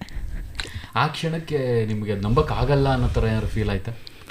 ಸರ್ ಏನಾರ ಪ್ರಶಸ್ತಿಗಳಲ್ವ ಸರ್, ನಂಬಕ್ಕಾಗಲ್ಲ. ಯಾಕಂತಂದ್ರೆ ಈ ಕಂಟೆಂಟ್ ಆಧಾರಿತ ಸಿನಿಮಾಗಳಿಗೆ ಪ್ರಶಸ್ತಿ ಸಿಕ್ಕಾಗ ಆ ನಟಿಗೆ ಅದೊಂಥರ ಗೌರವ ಅಂತ ಅನ್ಸುತ್ತೋ ಅಥವಾ ನಂಬಿಕೆಗೆ ಸಿಕ್ಕಂತಹ ಒಂದು ವಿಜಯ ಅಂತ ಅನ್ಸುತ್ತಾ ಅಂತ ಆ ಒಂದು ಪ್ರಶ್ನೆ ಕೇಳಬೇಕು ಅದಕ್ಕೋಸ್ಕರ ನಿಮಗೆ ಪ್ರತಿಭೆಗೆ ಸಿಕ್ಕ ಜಯ. ಖುಷಿ ಆಗುತ್ತೆ. ನಾವು ಪ್ರಾಮಾಣಿಕವಾಗಿ ಕೆಲಸ ಮಾಡಿರ್ತೀವಿ. ಕೇವಲ ಒಂದು ಆರ್ಟ್ ಸಿನಿಮಾ ಮಾಡೋಕ್ಕೆ 1 ವರ್ಷದ ಕೆಲಸ ಅಲ್ಲ, ಅದು 5-10 ವರ್ಷದ ಯೋಚನೆ ಇರುತ್ತೆ ನಿರ್ದೇಶಕನಿಗೆ. ನಂದು 5-10 ವರ್ಷದ ಪ್ರಾಕ್ಟೀಸ್ ಇರುತ್ತೆ. ಅದನ್ನೆಲ್ಲ ತಗೊಂಡು ಬಂದು ಇಲ್ಲಿ ದಾರೆ ಎಳೆಯೋದಷ್ಟೇ ಈ ಥರ ಪಾತ್ರಗಳಿಗೆ. ಹಿಂಗಾದಾಗ ಒಂಥರ ಏನೋ ಖುಷಿ ಆಗುತ್ತೆ. ಮತ್ತು ಇನ್ನು ಮುಂದೆನೂ ಕೂಡ ಹಿಂಗೆ ಕೊಟ್ಟರೆ ಎಲ್ಲರಿಗೂ ಕಂಟೆಂಟ್ ಒಳ್ಳೆ ಸಂದೇಶ ಇರುವ ಸಿನಿಮಾಗಳಲ್ಲೇ ಅಭಿನಯಿಸ್ತಾರೆ. ಇದು ಯಾವಾಗಲೂ ಪ್ರೋತ್ಸಾಹ. ಇದು ನೀವು ಹಾಕ್ಕೊಂಡಿರುವಂಥ ಒಂದು ಬಾರ್ಡರ್ ಅಥವಾ ಕಟ್ಟುಪಾಡು ಅಂತನಾ? ನಾನು ಇಂಥ ಸಿನಿಮಾಗಳ ಹೊರತಾಗಿ ಬೇರೆ ಸಿನಿಮಾಗಳಲ್ಲಿ ನಟಿಸಬಾರ್ದು, ಕಂಪ್ಲೀಟ್ ಕಮರ್ಷಿಯಲ್ ಆಗಬಾರ್ದು ಅನ್ನೋವಂಥದ್ದು? ಇಲ್ಲ. ನಾನು ಮೊದಲಿಂದನೂ ಎಲ್ಲ ಹಾಗೆ ಅನ್ಕೊಂಬಿಟ್ಟು ನಂಗೆ ಕಮರ್ಷಿಯಲ್ ಸಿನಿಮಾದವ್ರು ಕರಿತಾನೆ ಇಲ್ಲ. ಅದಕ್ಕೆ ನನಗೆ ಯಾವ ಮಾಧ್ಯಮ ಆದರೂ ಪರವಾಗಿಲ್ಲ, ನಟಿ ನಾನು. ಎಲ್ಲ ಮಾಧ್ಯಮದಲ್ಲೂ ಆ ಮಾಧ್ಯಮಕ್ಕೆ ತಕ್ಕಾಗ ಅಭಿನಯ ಮಾಡಿ ಬರ್ತೀನಿ. ಕಮರ್ಷಿಯಲ್ ಸಿನಿಮಾದಲ್ಲೂ ನಾನು ಹೇಗೆ ಆ್ಯಕ್ಟ್ ಮಾಡಬೇಕು, ರಂಗಭೂಮಿಲಿ ಹೇಗೆ ಆ್ಯಕ್ಟ್ ಮಾಡಬೇಕು, ಅದರಲ್ಲಿ ಇಂಟಿಮೇಟ್ ಥಿಯೇಟ್ರಲ್ಲಿ ಹೆಂಗೆ ಆ್ಯಕ್ಟ್ ಮಾಡಬೇಕು, ಕಂಟೆಂಟ್ ಆರ್ಟ್ ಮೂವಿಗಳಲ್ಲಿ ಹೆಂಗಾಗಿ ಎಲ್ಲ ಒಂದು ಟೆಕ್ನಿಕ್ಸ್ ಜೊತೆನೂ ನಾನು ಆ್ಯಕ್ಟ್ ಮಾಡಿ ಬರ್ತೀನಿ ನಟಿಯಾಗಿ. ನನಗೆ ಅವಕಾಶ ಬೇಕು. ಆದರೆ ಏನಾಗ್ಬಿಟ್ಟಿದೆ, ಈ ಥರ ಸಿನಿಮಾಗಳೇ ಕಾಣಿಸ್ಕೊಂಡು ಅದರದ ಅಪಾರ್ಚುನಿಟೀಸ್ ನನಗೆ ಬಂದಿಲ್ಲ ಕಮರ್ಷಿಯಲಲ್ಲಿ. ಹೇಳಿದ್ದಾರೆ ಕತೆ, ಆದರೆ ನನಗೇನು ಮಾಡಬೇಕು ಅಂತಲೂ ಅನಿಸಿಲ್ಲ, ಅದರಲ್ಲಂಥ ಪ್ರಾಮುಖ್ಯತೆನೂ ಇಲ್ಲ ಅನ್ನೋ ಕಾರಣಕ್ಕಾಗಿ ಬಿಟ್ಟಿದ್ದೀನಿ. ಬಿಟ್ಟರೆ ಅದು ಈ ಥರ ಸಿಗ್ತಾ ಇದೆ. ಇಲ್ಲಾಂದರೆ ನನಗೆ ಈಗಲೂ ಕನಸಿದೆ, ನಾನು ಪಾತ್ರಕ್ಕಾಗಿ ಕಾಯ್ತಾ ಇರುವಂಥ ಹುಡುಗಿ. ಎಲ್ಲ ಜಗತ್ತಿನ ಎಷ್ಟು ಪಾತ್ರಗಳಿದಾವೆ ನಮ್ಮ ಕಣ್ಮುಂದೆ ಹಿಂಗೆ ಕಾಣಿಸೋ ಎಲ್ಲ ಹೆಂಗಸ್ರ ಪಾತ್ರನೂ ಮಾಡಬೇಕು ನಾನು. ಯಾರನ್ನು ಬಿಡೋ ಮಾತಿಲ್ಲ. ಅಂದರೆ ಹುಚ್ಚು ಆಸೆ ನನಗೆ, ಅದು ಒಂಥರ ಹಸಿವು ಅಂತಾರಲ್ಲ ಹಂಗೆ. ಹೌದು, ನಟನೆಯ ಹಸಿವು. ನಟನೆಯ ಹಸಿವು. ಹಾಗೆ ಇನ್ನೂ ಒಂದು ಆಸೆ ಇದೆ ಅದೇ ಥರ, ಜಗತ್ತಿನ ಎಲ್ಲಾ ರುಚಿಗಳನ್ನು ನಾನು ರುಚಿಸ್ಬೇಕು. ಹೌದು, ಅದ್ರ ಬಗ್ಗೆ ಮಾತಾಡ್ತೀವಿ, ಅದನ್ನ ಬಿಡೋ ಮಾತೇ ಇಲ್ಲ. ರುಚಿ ಬಗ್ಗೆ ಯುಗಾದಿ ಹಬ್ಬದ ದಿನ ಅದ್ರ ಬಗ್ಗೆ ಮಾತಾಡ್ಲಿಲ್ಲ ಅಂದ್ರೆ ಹೇಗೆ? ಎಲ್ಲ ಮಾತುಕತೆ ಮುಂದುವರಿಯುತ್ತೆ. ಟ್ಯೂನ್ ಮಾಡ್ಕೊಂಡು ಕೇಳ್ತಾ ಇರಿ, ಇದು FM ರೈನ್ಬೋ 101.3 ಕನ್ನಡ ಕಾಮನಬಿಲ್ಲು. ಏಕವ್ಯಕ್ತಿ ನಾಟಕ ನಿಮ್ಮ ಬದುಕಿನ ಒಂದು ಮೈಲಿಗಲ್ಲು. ವೇದಿಕೆ ಮೇಲೆ ಒಬ್ಬರೇ ನಟಿಸೋದು, ಕ್ಯಾಮ್ರಾ ಮುಂದೆ ಒಬ್ಬರೇ ಇರೋವಂಥದ್ದು, ಮತ್ತೆ ಆ ಮೌನ, ಇದನ್ನೆಲ್ಲ ಹೇಗೆ ನೀವು ರೂಢಿಸ್ಕೊಂಡ್ರಿ? ಒಂದು ವೇದಿಕೆ ಮೇಲೆ ಏಕವ್ಯಕ್ತಿ ನಾಟಕ ಅಂತಲೇ ಅಂದರೂ ಕೂಡ ಅದು ನಾನು ಏಕವ್ಯಕ್ತಿಯಾಗಿ ಅಭಿನಯಿಸಲ್ಲ. ಆ ಶೋ ಯಾವಾಗಲೂ ಪ್ಲೇ ಬೈ ಅಕ್ಷತಾ ಪಾಂಡವಪುರ ಅಂತಲೇ ಇರುತ್ತೆ. ಆದರೆ ನಾನು ಸ್ಟೇಜ್ ಮೇಲೆ ಹೋದಾಗ ಆಡಿಯನ್ಸು ಪಾತ್ರವಾಗಿ ಬರ್ತಾರೆ. ಅದು ಊರಿಂದ ಊರಿಗೆ ಚೇಂಜ್ ಆಗ್ತಾ ಇರ್ತಾರೆ, ಮನಸ್ಸಿಂದ ಮನಸ್ಸಿಗೆ ಚೇಂಜ್ ಆಗ್ತಾ ಇರುತ್ತೆ. ಅವರು ಪಾತ್ರವಾಗಿ ಬಂದಾಗ ಆ ಪಾತ್ರದ ಜೊತೆ ನಡೆಯೋ ಸಂಭಾಷಣೆಗಳು ಅಲ್ಲೇ ಜೆನ್ಯೂನ್ ಆಗಿ ನಡೆಯುತ್ತೆ. ಆ ಥರ ನಾನು ಡಿವೈಸ್ ಮಾಡಿರೋದು, ನಾಟಕಗಳನ್ನ ಕಟ್ಟಿರೋದು. ಸಿನಿಮಾನೂ ಅಷ್ಟೇ. ಇವತ್ತೇನೇ ಪ್ರಶಸ್ತಿ ಬಂದಿದ್ರು, ಏನೇ ಆಗಿರ್ಬೋದು, ನನ್ನ ಜೊತೆ ಅಭಿನಯಿಸಿದ ಕೋ ಆರ್ಟಿಸ್ಟ್ಗಳು ಅಂದರೆ ಪ್ರಮುಖ ಪಾತ್ರಧಾರಿಗಳು ಹೌದು, ನನ್ನ ಜೊತೆ ಅಭಿನಯಿಸಿದವರು ಅಚ್ಚುಕಟ್ಟಾಗಿ ಮಾಡಿಲ್ಲ ಅಂದಿದ್ರೆ ನನಗೆ ಇವತ್ತು ಅವಾರ್ಡ್ ಬರ್ತಿರ್ಲಿಲ್ಲ. ನಾವು ಒಂಥರ ಮಿರರ್ ಇದ್ದಂಗೆ, ಅವ್ರು ಹೆಂಗೆ ಕೊಡ್ತಾರೆ ಹಂಗೆ, ಆ ಕೋರ್ಡಿನೇಷನ್ ಬೆಳೆಯಲ್ಲ. ಸೊ ಅವರು ಇವತ್ತು ಪ್ರಶಸ್ತಿ ಬರೋಕ್ಕೂ ಕಾರಣ ಅವ್ರುಗಳೇ, ಪಾತ್ರಧಾರಿಗಳು. ಇವತ್ತು ಲೀಕೋಟ್ 120 ಶೋಗಳು ಮೀರಿ ದಾಟಿರೋದಕ್ಕೆ, ಬೇರೆ ಬೇರೆ ನಾಟಕಗಳು ದಾಟಿರೋದಕ್ಕೆ ಕಾರಣ ಆಡಿಯನ್ಸ್ ಪ್ರೇಕ್ಷಕರಾಗಿ ಬರ್ತಾರೆ. ಹೌದು, ಈ ನಾಟಕದ ವಿಚಾರ ಬಂದಾಗ ನಾವು NSD ಮತ್ತೆ ನೀನಾಸಂನ ನೆನಪಿಸ್ಕೊಳ್ಳೇಬೇಕು. ಇವೆರಡೂ ಕೂಡ ನಿಮ್ಮ ಬದುಕಿನ ವಿಸ್ತಾರತೆಯನ್ನ ಎಲ್ಲಿಗೆ ತಗೊಂಡು ಹೋಯ್ತು, ಹೇಗೆ ನಿಮ್ಮನ್ನು ರೂಪಿಸ್ತು? NSD ಅರ್ಥ ಮಾಡ್ಕೊಳ್ಳೋಕ್ಕೆ ನೀನಾಸಂ ಬೇಕಿತ್ತು. ಒಂದು ನೀನಾಸಂ ಮುಗಿಸ್ಕೊಂಡು ಹೋಗಿದ್ದಕ್ಕೆ ನನಗೆ NSD ಇನ್ನೂ ಆಳವಾಗಿ ಅರ್ಥ ಆಗಲಿಕ್ಕೆ ಸಾಧ್ಯ ಆಗಿದ್ದು. ಆದರೆ NSD ಮಾಡಿದೆ ನಾನು ಬರೀ ನೀನಾಸಂ ಮುಂದೆ ಮಾಡಿಬಿಟ್ಟಿದ್ರೆ ನಾನು ಇಷ್ಟು ಆಲೋಚನೆಗಳು ಹಿಂಗೆ ಇರ್ತಿರ್ಲಿಲ್ಲ. ಮೋಸ್ಟ್ಲಿ ಅದು ಬೇರೆ ಥರ ಆಗ್ಬಿಡ್ತಿತ್ತು. ನಾನು ಆಲ್ರೆಡಿ ಈಗ ನಟಿ, ನಾನು ಮಾಡಿದ್ದೆ ನಾಟಕ ಅನ್ನೋಂಗೆ ಆಗ್ತಿತ್ತೋ ಏನೋ ಗೊತ್ತಿಲ್ಲ. ನನ್ನ ಜೀವನದಲ್ಲಿ NSD ಮತ್ತು ನೀನಾಸಂ ಎರಡೂ ಸಿಕ್ಕಿದ್ದು. ಒಂದಿಲ್ಲ ಅಂದರೂ ಇನ್ನೊಂದಾಗಿದ್ರು ಇವತ್ತು ಈ ಥರ ಕಷ್ಟ ಆಗ್ತಿತ್ತು. ಬಿಟ್ಟರೆ ನನಗೆ ಎರಡೂ ಕೂಡ ನಾನು ಸಿಕ್ಕಿದ್ದು, ಎರಡೂ ಕಡೆನೂ ನಾನು ಕಲ್ತಿದ್ದು ತುಂಬ ಒಂದೇನು ಹೇಳ್ತಾರೆ, ಪ್ರೌಡ್ ಫೀಲ್ ಇದೆ ನನಗೆ. ಪ್ರೌಡ್ ಫೀಲ್ ಅಂದರೆ ನಾನು ಲಕ್ಕಿ ಅಂತ ಅನ್ಕೊಳ್ತೀನಿ. ಈ ನೀನಾಸಂ ಮತ್ತು NSD ಇವೆರಡೂ ಸಹ ನಿಮಗೆ ಒಂದು ಭದ್ರ ಬುನಾದಿ ಹಾಕ್ಕೊಟ್ಟಿರುವಂತಹದ್ದು, ಅಡಿಪಾಯವನ್ನು ಹಾಕ್ಕೊಂಡಿರುವಂತಹದ್ದು. ನಟನೆಯಲ್ಲಿ ನಿಮಗೇನು ಹೇಳ್ಕೊಡ್ತು? ತಂತ್ರ ಮುಖ್ಯ ಅಂತ ಹೇಳ್ತಾ, ಅಥವಾ ಅದರ ಅಂತರಾತ್ಮದ ಧ್ವನಿ ಬಹಳ ಮುಖ್ಯ ಅಂತ ಅನ್ಸುತ್ತಾ ಒಂದು ಪಾತ್ರ ಅಂತ ಬಂದಾಗ, ಅಥವಾ ನಟನೆ ಅಂತ ಬಂದಾಗ? ಈಗ ಯಾವುದೇ ಸ್ಕೂಲ್ ಆಫ್ ಥಿಯೇಟರ್ ಡ್ರಾಮಾ ಇದ್ದರೂ ಕೂಡ ಅಲ್ಲಿ ಅವರದೇ ಆದ ಸಿಲೆಬಸ್ ಇರುತ್ತೆ. ವರ್ಷದಲ್ಲಿ ಇದಿಷ್ಟು ಹೇಳ್ಕೊಡ್ಬೇಕು ಅಂತ. ಅದು ಕೆಲವೊಂದು ಸಲ ರಿಪೀಟ್ ಆದರೂ ಬೇರೆ ಟೀಚರ್ಸ್ ಪ್ರಾಕ್ಟೀಸ್ ಮೇಲೆ ಬೇರೆ ಬೇರೆ ಥರ ಆಯಾಮದಲ್ಲಿ ಹೇಳ್ಕೊಡ್ತಾರೆ. ನೀನಾಸಮಲ್ಲಿ ರಂಗಭೂಮಿನ ಅರ್ಥ ಮಾಡ್ಕೊಳ್ಳೋಕ್ಕೆ ಒಂದು ಬದ್ಧತೆ, ಶಿಸ್ತು, ಪಾತ್ರಗಳ ಮತ್ತು ಹೇಗೆ ಸ್ಟೇಜ್ ಪ್ರೆಸೆನ್ಸು, ಇವೆಲ್ಲ ಒಂದು ಏನೇ ಕಲ್ತ್ರೂ, ನೀನಾಸಂ ಆಗ್ಬೋದು, NSD ಡೆಲ್ಲಿ ಆಗ್ಬೋದು, ಏನೇ ಕಲ್ತ್ರೂ ಅದು ಫೈನಲ್ ಅಲ್ಲ, ಅದು ಕಲಿಕೆ ಅಷ್ಟೇ. ಅನುಭವಿಸೋದೇ ಫೈನಲ್. ಅದಾದಮೇಲೆ ನಾವು ಪ್ರತಿದಿನ ಪ್ರತಿ ಕ್ಷಣ ಪ್ರಾಕ್ಟೀಸಲ್ಲಿ ಇರ್ತೀವಿ. ನಟನೆಯ ಒಂದು ಸಬ್ಜೆಕ್ಟ್ ಅನ್ನೋದಿದೆಯಲ್ಲ, ಅದನ್ನು ನೀವು ಬರೆಯೋಕ್ಕೆ ಆಗಲ್ಲ. ಏನೋ ಬರಿಬೋದು ಅಷ್ಟೇ ಒಂದು ಪೇಪರಲ್ಲಿ, ಇದು ಸಬ್ಜೆಕ್ಟ್ ಅಂತ. ಈಗ ನಾನು ಆ್ಯಕ್ಟಿಂಗ್ ಕ್ಲಾಸಸ್ ಮಾಡೋದ್ರಿಂದ ನಾವು ಆ್ಯಕ್ಟಿಂಗ್ ಯಾವಾಗಲೂ ನಾನು ಸಿಲೆಬಸ್ ಚೇಂಜ್ ಮಾಡ್ತಿರ್ತೀನಿ, ಪ್ರಾಕ್ಟೀಸ್ ಚೇಂಜ್ ಮಾಡ್ತಿರ್ತೀನಿ. ಯಾಕೆ ಅಂದರೆ ಇವಾಗ ನಾನು ವಾಪಸ್ ಬಂದಾಗ 2014 ವಾಪಸ್ ಬಂದಾಗ ಸರ್ಕಾರ ಬದಲಾಯಿತು, ಕೇಂದ್ರ ಸರ್ಕಾರ ಬದಲಾಯಿತು. ಆಮೇಲೆ ಇಲ್ಲಿ ಬಂದ ಮೇಲೆ ಕೋವಿಡ್ ಬಂತು, ಆಮೇಲೆ GST ಆಯಿತು, ಡಿಮೊನಟೈಸೇಷನ್ ಆಯಿತು. ಎಲ್ಲವೂ ಕೂಡ ನಾನೊಬ್ಬಳೇ ಅಲ್ಲ, ಎಲ್ಲ ಜನರ ಮೇಲೆ ಎಲ್ಲ ರೀತಿಯ ಬೇರೆ ಬೇರೆ ಥರ ಪ್ರಭಾವ ಬೀರಿರುತ್ತೆ. OTT ಬಂತು, ಥಿಯೇಟ್ರಿಗೆ ಹೋಗಿ ಸಿನಿಮಾ ನೋಡೋದು ಹೋಯ್ತು. ಆಮೇಲೆ ಒಂದಷ್ಟು ವರ್ಷ ಲೈವಲ್ಲಿ ನಾಟಕಗಳೇ ಆಗೋದು ನಿಂತು, ಜನ ಸೇರಬಾರ್ದು ಅಂತ. ಇವೆಲ್ಲ ಏರಿಳಿತಗಳು ನಮ್ಮ ಮೇಲೆ ಪ್ರಭಾವ ಬೀರಿರುತ್ತಲ್ಲ. ನಾನು ಒಬ್ಬಳು ವ್ಯಕ್ತಿ ಈ ದಿನ ನಾನು ಸೋತಿರ್ತೀನಿ. ಇವಾಗ ನಾನು ವಾಪಸ್ ಇಲ್ಲಿಗೆ ಬರ್ತಾ ಟ್ರಾಫಿಕ್ ಸಮಸ್ಯೆಯಿಂದ ಕಿರಿಕಿರಿ ಆಗಿರ್ತೀನಿ. ಈ ಕಿರಿಕಿರಿನ ಮೀರಿ ನಾನು ಇವತ್ತು ನಿಮ್ಮ ಹತ್ರ ಚೆನ್ನಾಗಿ ಮಾತಾಡಬೇಕು ಅಂದಾಗ ಅದೊಂದು ಬೇರೆ ಫೋಕಸ್ ಅದು. ಸೊ ಪ್ರತಿ ಕ್ಷಣ ಏರಿಳಿತಗಳ ಜೊತೆ ಒಬ್ಬ ನಟ ಅವನ ಒಂದು ಸ್ಥಿಮಿತನ ಕಳ್ಕೊಳ್ಳದೆ ಯಾವಾಗ್ಲೂ ಏನಿದೆ ಇವತ್ತು ಪರಿಸ್ಥಿತಿ, ಸದ್ಯದ ಪರಿಸ್ಥಿತಿ ಏನಿದೆ ಅದಕ್ಕೆ ನಾನು ಇವತ್ತು ತೆರ್ಕೊಂಡಿರ್ತೀನಿ, ಅದು ನನಗೆ ಮುಖ್ಯ ಅಂದ್ಕೊಂಡು ಮುಖಾಮುಖಿ ಆಗ್ತಾನೆ ಅದು ತುಂಬ ಒಳ್ಳೆ ಪ್ರಾಕ್ಟೀಸ್. ಅದಕ್ಕೆ ನಟನ ಯಾವತ್ತೂ ಎಲ್ಲ ರೀತಿನೂ ನೋಡೋಕ್ಕಾಗಲ್ಲ. ಒಬ್ಬ ನಟರನ್ನ ಮೂಡ್ ಸ್ವಿಂಗ್ ಅಂತಾರೆ, ಏನೋ ಬೇರೆ ಥರ ಅಂತಾರೆ, ಇನ್ನೇನೋ ಅಂತಾರೆ. ಹೌದು, ಎಲ್ಲ ಥರದ ಯೋಚನೆಗಳು ನಮ್ಮ ಮೇಲಿರುತ್ತೆ. ಯಾರ್ದೋ ಒಂದು ಸಾವಾದರೆ ಫೇಸ್ಬುಕ್ ತೆಗೆದಾಗ ಕೋವಿಡ್ ಟೈಮಲ್ಲಿ ಸಾವು ಸಾವು ಸಾವು ಸಾವು ಎಷ್ಟು ಡಿಸ್ಟರ್ಬ್ ಆಗಿದೆ ಅಂದರೆ ನಾನು ಆ ಥರದ್ದೆಲ್ಲ ಆಗ್ತಾ ಇರುತ್ತೆ. ಅದನ್ನೇ ಇಟ್ಕೊಂಡು ಒಂದು ನಾಟಕ ಮಾಡಿದೆ. ಈ ಫಾರ್ಮರ್ ಪ್ರೊಟೆಸ್ಟ್ ಇಟ್ಕೊಂಡು ಒಂದು ನಾಟಕ ಮಾಡಿದೆ. ನಾನು ಬರೆದಿದ್ದ ಕಥೆಗಳು ಹೆಂಗಪ್ಪ ಸೇಲ್ ಮಾಡೋದಪ್ಪ ಅಂತ ಯೋಚನೆ ಮಾಡೋ ಟೈಮಲ್ಲಿ ನಾಟಕ ಮಾಡಿದೆ. ಸೊ ಪುಸ್ತಕ ಮಾಡಬೇಕು ಅಂತ ಬರೆದಿದ್ದ ಕಥೆಗಳನ್ನೇ ನೀವು ಕಥಾವಸ್ತುವನ್ನು ಮಾಡ್ಕೊಂಡು ನಾಟಕದ ಮೇಲೆ ತಂದ್ರಿ. ಪುಸ್ತಕ ಏನೋ ಬರೆದ್ಬಿಟ್ಟೆ. ಬರೆಯುವಾಗ ಹಂತಕ್ಕೂ ಅನ್ನಿಸ್ತಿತ್ತು, ಅಕ್ಷರ ಬರೋರಷ್ಟೇ ನನ್ನ ಪುಸ್ತಕ ಓದ್ತಾರೆ, ನಾನು ಮುಟ್ಬೇಕಾಗಿರೋದು ಯಾರಿಗೆ, ಅನಕ್ಷರಸ್ಥರನ್ನು ನಾನು ಮುಟ್ಟಬೇಕು. ಹೌದು, ಏನು ಮಾಡೋದು ಅಂತ ಯೋಚನೆ ಮಾಡುವಾಗ ಆ ನಾಟಕದ ಕಥೆಗಳನ್ನೇ ತಗೊಂಡು ನಾಟಕ ಮಾಡೋಕ್ಕೆ ಶುರು ಮಾಡಿದೆ. ಹಾಗಿದ್ರೆ ಇಲ್ಲಿ ನಾಟಕ ಕಲ್ತಿದ್ದು ಅಥವಾ ಹೇಗೆ ಇರಬೇಕು ರಂಗಭೂಮಿಯಲ್ಲಿ ಅನ್ನುವಂಥ ಪ್ರತಿ ವಸ್ತು ಕಲ್ತಿದ್ದು ಒಂದು ನೀನಾಸಮು, ಇನ್ನೊಂದು NSD ಅಲ್ಲಿ. ಆದರೆ ಇವೆರಡರ ಕಲಿಕೆಗೂ ನಿಮ್ಮ ಬದುಕಿನ ನಡುವೆ ನಡೆಯುವಂಥ ಅನುಭವಗಳಿಗೂ ಸಂಘರ್ಷ ಆಗುತ್ತಾ ಆಗಾಗ? ಅಲ್ಲಿ ಕಲ್ತಿದ್ದೆ ಒಂದು, ಇಲ್ಲಿ ಜೀವನಾನೇ ಇನ್ನೊಂದು, ಇದನ್ನ ಅನ್ವಯಿಸ್ಕೊಳ್ಬೇಕು ಏನು ಅನ್ಸಲ್ಲ? ಇಲ್ಲ, NSD ಇದೆಯಲ್ಲ ಸ್ಪೆಷಲಿ ಇದೇ ಫೈನಲ್ ಅಂತ ಹೇಳ್ಕೊಡಲ್ಲ. ಯಾವತ್ತು ರಂಗಭೂಮಿ ಇದೇ ಫೈನಲ್, ಶಾಸ್ತ್ರಗಳಿಲ್ಲ, ಇದೇ ಇದಕ್ಕೆ ಅಂತಿಮ ಅಂತ ಯಾವತ್ತೂ ಇಲ್ಲ. ಎಲ್ಲವೂ ನಿಮ್ಮ ಪ್ರಾಕ್ಟೀಸ್ ಮೇಲೆ, ನಿಮ್ಮ ಎಕ್ಸ್ಪೀರಿಯನ್ಸ್ ಮೇಲೆ ಮಾಡಿ. ಅಳು ನಿಮ್ಮದೆ. ನೀವು ಇವಾಗ ಇಬ್ಬರೂ ಇದ್ದೀರಾ ಅಂದರೆ ನೀವು ನಾನು ನಾಳೆ ಆ ಮನೆಗೆ ಹೋಗಲ್ಲ ಅನ್ನೋ ಡೈಲಾಗು ನೀವು ಹೇಳಿ ಅಂದರೆ, ನೀವು ನಿಮ್ಮ ಮನೇದು ಯಾವುದೋ ನೆನ್ಪು ಮಾಡ್ಕೊಂಡು ನೀವು ಅದನ್ನು ಅಳ್ತಾ ಹೇಳಬೇಕು ಅಂತ ಹೇಳಿರ್ತೀನಿ. ನೀವು ಹೇಳೋ ರೀತಿ ಬೇರೆ, ನೀವು ಹೇಳೋ ರೀತಿ ಬೇರೆ. ಹಾಗೆ ಮಾಡಿಸಿಮ್, ಹಾಗೆ ಮಾಡಿಸಿಮ್, ಹಂಗೆ ಮಾಡಿಸಿಮ್, ಇವ್ರು ಮಾಡ್ದಂಗೆ ಮಾಡು ಅಂತ ಹೇಳೋಕ್ಕಾಗಲ್ಲ, ಆಗೋದಿಲ್ಲ. ನಿಮ್ಮ ಯೋಚನೆ ಬೇರೆ, ನೀವು ನೆನ್ಪು ಮಾಡ್ಕೊಂಡಿರೋದು ಬೇರೆ, ಇವ್ರು ನೆನ್ಪು ಮಾಡ್ಕೊಂಡಿರೋದು ಬೇರೆ.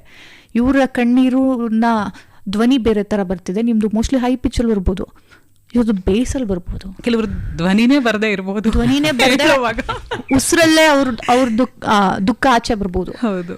ಸೊ ಇದು ನಂಗೆ NSD ಹೇಳ್ಕೊಡುತ್ತೆ, ಬಿಡಲ್ಲ. NSD ಮಾಡಿಲ್ಲ ಅಂದಿದ್ರೆ ನನಗೆ ಆಗ್ತಾನೆ ಇರಲಿಲ್ವೇನೋ ಅನ್ಸುತ್ತೆ. NSD ಒಳ್ಳೆ ಪ್ಲಾಟ್ಫಾರ್ಮ್. ಇನ್ನೂ ಒಂದು, ರಂಗಭೂಮಿನಲ್ಲಿ ನಟರಲ್ಲಿ ಮುಖ್ಯವಾಗಿ ಕಲಿಬೇಕಾಗಿರೋದು ಏನು ಮಾಡಬಾರದು ಅಂತ.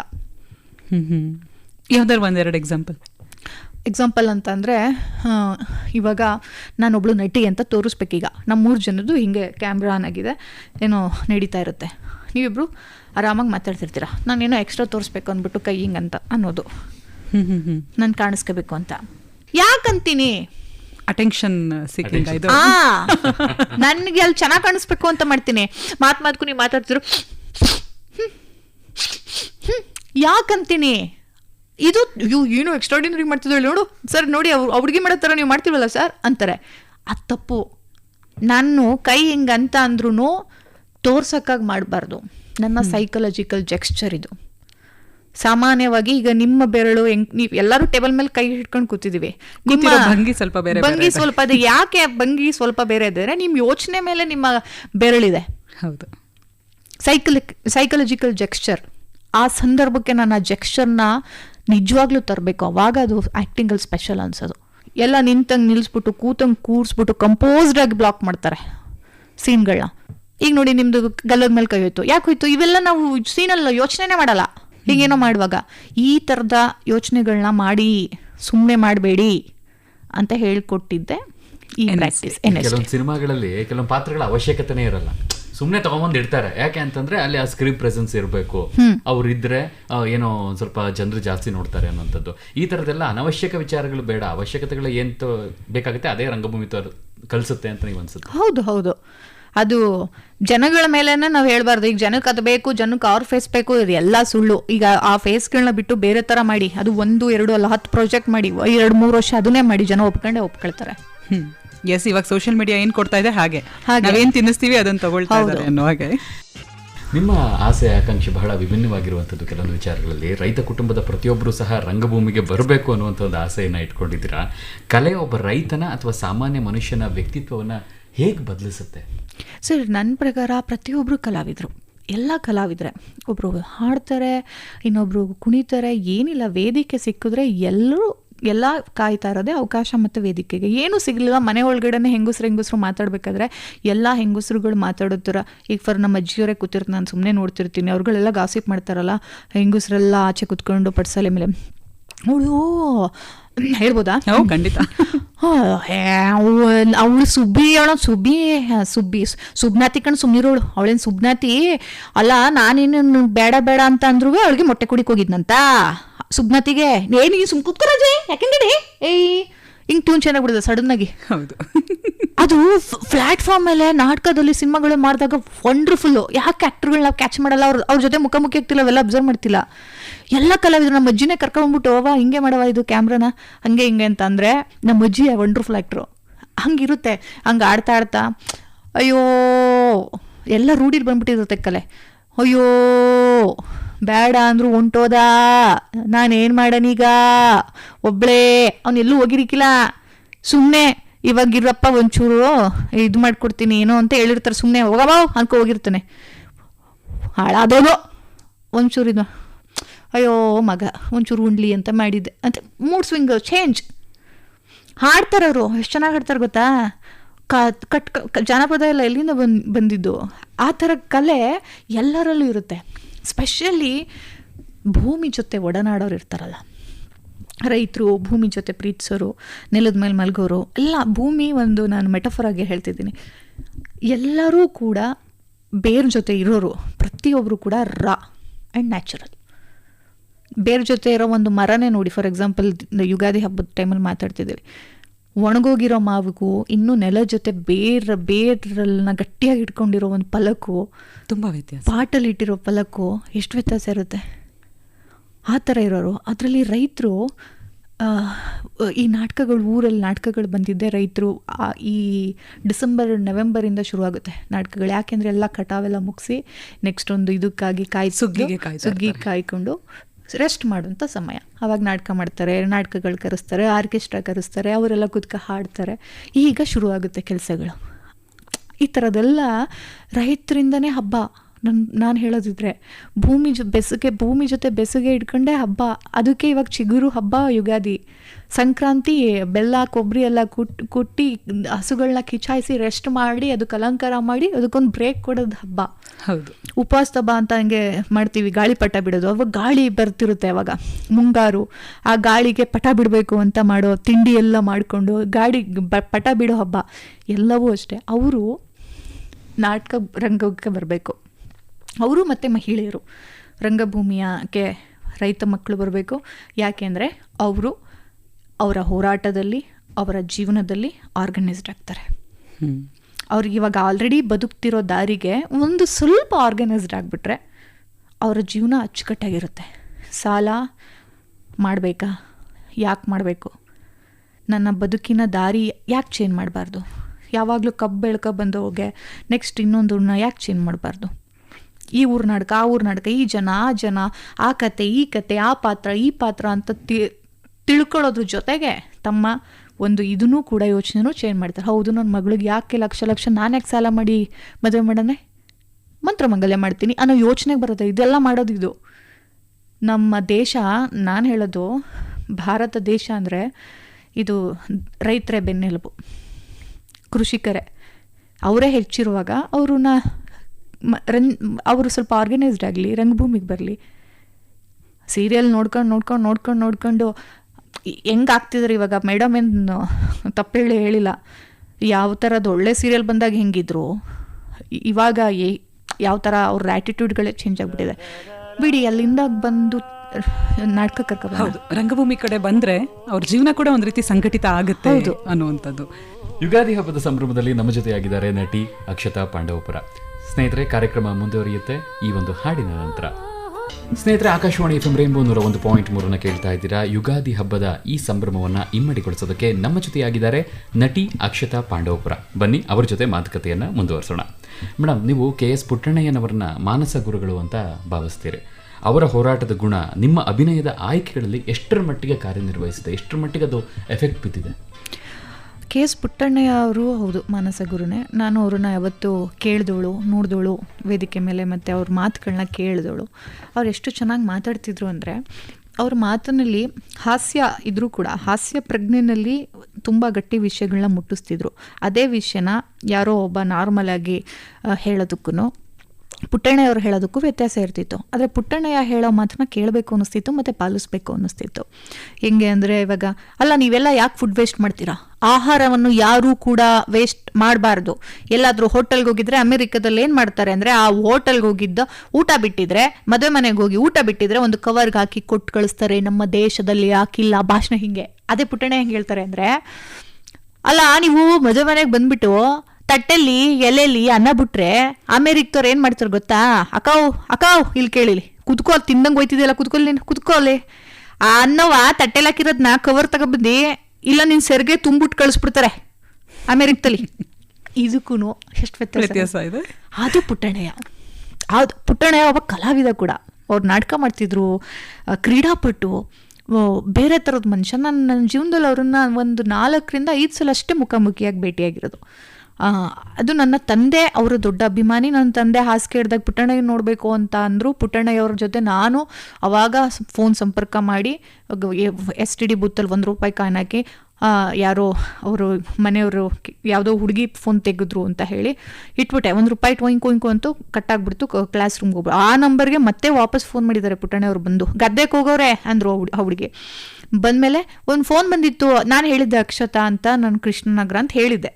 ಯಾರೋ ಅಕ್ಷತಾ ಕೃಷ್ಣನಗರ, ನಾನು ಒಬ್ಳೆ ಇದ್ದುದು. ನಮ್ಮ ಮೇಡಮ್ ಬಂದು MLA ಅವ್ರು ಫೋನ್ ಮಾಡೋರು ಬಾ ಅಂತಂದರು. ಹಾಂ ಅಕ್ಷತಾ ಕೃಷ್ಣನಗರ ಅಂತ ಅಂದಾಗ, ಇಲ್ಲಿ ನಮ್ಮ ಕಾಲೇಜು ಅಂತ ಹೇಳಿದ ತಕ್ಷಣ, ಯಾವ ಕಾಲೇಜು, ಗರ್ಲ್ಸ್ ಕಾಲೇಜು ಅಂತೆಲ್ಲ ಹೇಳಿ, ಆ ಅಪ್ಪ ವಿತಿನ್ 1 ಅವರಲ್ಲಿ ಕಾಲೇಜ್ ಹತ್ರ ಬಂದಿದ್ದಾರೆ. ಅವ್ರಿಗೆ ನಾನು ಯಾರೋ ಅನ್ನೋದು ಗೊತ್ತಿಲ್ಲ. ಹಿಂಗೆ ಫೋನ್ ಮಾಡಿದ್ರು, ಅಳ್ತಾಯಿತ್ತು ಹುಡುಗಿ ಅಂತೇನೋ, ಹುಡುಗಿ ಹೇಳಿರೋದಷ್ಟೇ. ಮತ್ತೆ ಅದಕ್ಕೆ ವಾಪಸ್ ಫೋನ್ ಮಾಡಿ ಹಿಂಗೆ ವಾಪಸ್ ಬಂದ್ಬಿಟ್ಟು, ಅಕ್ಷತಾ ಸರ್ ಅವ್ರ ತಂದೆ ಹುಷಾರಿಲ್ಲ ಸರ್ ಅಂತ ನಾವು ಮ್ಯಾಮ್ ಹೇಳಿ ಕಳಿಸಿ, ಒಂಚೂರು ನೋಡ್ಕೊ ಬರ್ತೀನಿ ಅಂತೇಳಿ ನಾನು ಕ್ಲಾಸ್ ರೂಮಿಗೆ ಬಂದು, ಅಕ್ಷತಾ MLA ಸಾಹೇಬ್ರು ಬಂದವ್ರೆ. ಅವ್ರು MLA ಆಗಿರಲಿಲ್ಲ ಪ್ರೆಸೆಂಟ್, ಆದರೂ ಅವ್ರು ಯಾವಾಗಲೂ MLA ಸಾಹೇಬ್ರು ಊರವ್ರಿಗೆ. MLA ಸಾಹೇಬ್ರು ಬಂದವ್ರೆ. ನಾನು ಗಾಬರಿ ಫುಲ್ಲು ಹೆಂಗೆ ಕಂಪ್ಲೇಂಟ್ ಕೊಟ್ಬಿಟ್ಟಿರ್ತಾರೆ, ಏನಾಯ್ತಪ್ಪ ಅಂತ. ನಾವು ಇವಾಗ ಎಲ್ಲ ವಿಕ್ಟಿಮ್ ಥರನೇ ನಾವು ಏನೋ ಒಂದು ಕೆಟ್ಟದಾಗ್ಬಿಡ್ತು ಅಂದರೆ ಎಲ್ಲ ಕೆಟ್ಟದೇ ಆಗ್ಬಿಡುತ್ತೆ ಅನ್ನೋ ಥರ ಇದ್ವಿ ನಾವು. ದುಃಖದಲ್ಲಿ ಇರೋರಿಗೆ ಎಲ್ಲವೂ ದುಃಖನೇ ಅಂತಾರಲ್ಲ, ಹಾಗೆ ಹಿಂಗೆ ಎದ್ರುಕೊಂಡು ಹೋದೆ. ಬರಮ್ಮ ಮಾತಾಡಿ ನಿಮ್ಮ ಪ್ರಿನ್ಸಿಪಲ್ ಹತ್ರ, ಬಾ ಮನೆಗೆ ಹೋಗೋಣ ಅಂತ ಕೂರ್ಸ್ಕಡೆ ಬಿಟ್ರು ಅವ್ರ ಕಾರಲ್ಲಿ. ಅವ್ರ ಮನೆಯಿಂದ ಒಂದು 3 ನಿಮಿಷ ಅಷ್ಟೇ. ನಮ್ಮ ಕಾಲೇಜಿಂದ ನಾವು ಮನೆ 3 ನಿಮಿಷ. ಅಲ್ಲಿ ಹೋದರೆ ನಮ್ಮ ಅಪ್ಪಂಗೆ ಲಕ್ವ ಹೊಡೆದು ಮಾತು ಆಡ್ತಿರ್ಲಿಲ್ಲ. ಕಾರ್ ಬಂದದ್ದು ನಮ್ಮಮ್ಮ, ಪುಟ್ಟಣ್ಣವ್ರು ಯಾಕೆ ಬಂದರು, ಹಸಿರು ಲೈಟು ಮೇಲೆ ಹಿಂಗೆ ಅಂದ ತಕ್ಷಣ ನಮ್ಮ ಅಪ್ಪ ಕುಂಟ್ಕೊಂಡು ರೂಮಲ್ಲಿ ಹೋಗಿ ಬಚ್ಚಿಟ್ಕೊಬಿಟ್ಟವ್ರೆ. ಯಾಕೆಂದರೆ ಚಡ್ಡಿ ಪಂಚೆ ಉಟ್ಕೊಳಕ್ಕೆ ನಮ್ಮಮ್ಮ ಇಲ್ಲಿಗೆ ಬಂದ್ರಲ್ಲ, ಅವ್ರಿಗೆ ಆಗ್ತಾಯಿಲ್ಲ. ಅವಂದು ಹಿಂಗೆ ಕೂತ್ಕೊಂಡು ಹಿಂಗೆ ನೋಡು, ಎಲ್ಲಪ್ಪ ನಿಮ್ಮ ಅಪ್ಪ ಡ್ಯಾಡಿ ಇಲ್ಲೇ ಯಾಕೆ ಬಂದಿದ್ದೀರಿ, ಬನ್ನಿ ಆಚೆಗೆ ಅಂತ ಹಾಲು ಕರ್ಕೊಂಡಾಗ, ಓ ಮೋಹನ ಹೆಂಗಿದೆಯಪ್ಪ ಅಂದರು ನಮ್ಮ ಅಪ್ಪನ.